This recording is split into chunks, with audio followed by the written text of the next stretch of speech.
Vietnam poisoned liberalism's view of America and American exceptionalism, American goodness, the benignity of America, basically coming out, if you like, of the Second World War and all the good that we had done in the world. So that was sort of a turning against America as a moral exemplar. And I do think they felt that we had lost the mandate of heaven.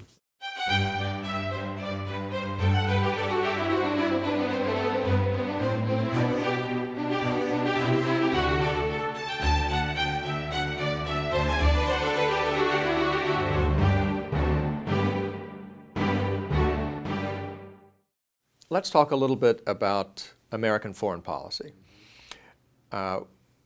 You haven't changed much on the foreign policy front, at least not as much as you've changed your views on domestic policy, as you yourself admit in your book. What happened to liberal foreign policy? What happened to liberal anti-communism and the party of Scoop Jackson and so forth? Well, I know they sort of sailed away. They gave up on I mean, people don't know this, but don't remember.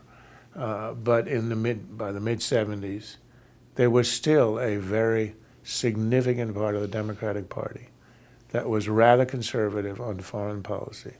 It went by various names: Coalition for a Democratic Majority.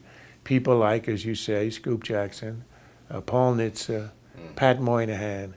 They were, unblinking social democratic, great society, liberals and domestic, but they had no illusions about evil.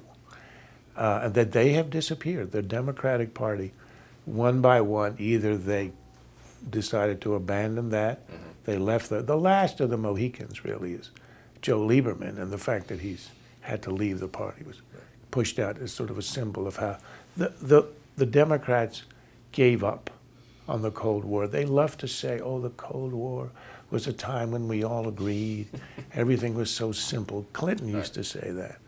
All agreed. I was in every one of the fights in the 80s. Yeah. They fought tooth and nail against every Reagan policy, and they were wrong on every single one, starting with the freeze, starting with the buildup, starting with strategic defenses, starting with what I call the Reagan Doctrine, which is supporting anti-communist guerrillas, starting everywhere. And they walk around saying, oh, no, it was so easy and we got it right. They got it wrong. They were unwilling to recognize evil and to do something about facing it down. And that's the same problem that we have today. Barack Obama, who won't even say the words radical Islam, who won't identify the enemy, and who thinks, for example, as we speak today, that he can make a détente, some kind of philosophical arrangement, and joint hegemonic presence in the Middle East with Iran. People where the leader chants death to America, and where they're building intercontinental ballistic missiles, which I can assure you, you don't need if you're an Iranian to hit Tel Aviv. That's not intercontinental distance. That's a short-term rocket. ICBMs are hitting other continents, meaning hitting us.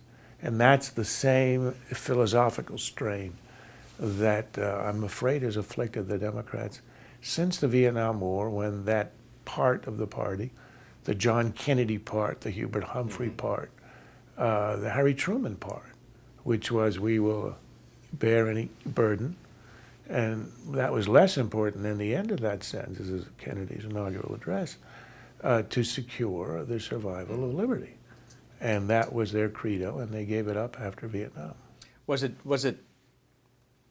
just Vietnam that that anti-communist sentiment in the party, hit the shoals on, or was there something else going on that with Vietnam, or that took advantage of Vietnam to move the party away from its historic I think situation? That's a very good point. Vietnam was sort of the central issue and the symbol and the embodiment, but it was a larger issue. Vietnam poisoned liberalism's view of America and American exceptionalism, American goodness, the benignity of America, basically coming out, if you like, of the Second World War and all the good that we had done in the world. So that was sort of a turning against America as a moral exemplar. And I do think they felt that we had lost the mandate of heaven.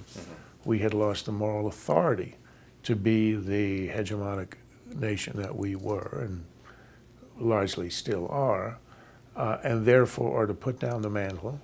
It was a kind of a disgust with that position, and that we were doing more harm than good, Vietnam being the example.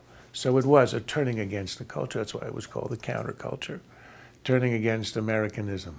And where did that come from? Is that from the campuses? May we blame them, or is it something No. else? I don't know that the campuses had that much influence. The campuses sort of captured the feeling. Certainly the adults who should have known the better acquiesced to it. I don't know if they felt it, but I would put it in a slightly other way. It was generational. That generation, which were the children of the greatest generation, sort of, it was a revolt against their parents. What was seen as the bland 50s, what was seen as the stasis, what was seen as kind of a smug satisfaction. And, you know, the idea of the greatest generation as an invention of the 80s and the 90s of the Reagan era certainly wasn't around the 60s and 70s. So whether the actual student culture created it, I don't know. It was a large part of it, but certainly the adults collaborated. The Democratic Party was run by adults, not children, and they nominated McGovern. It wasn't a student council election, it was a presidential election.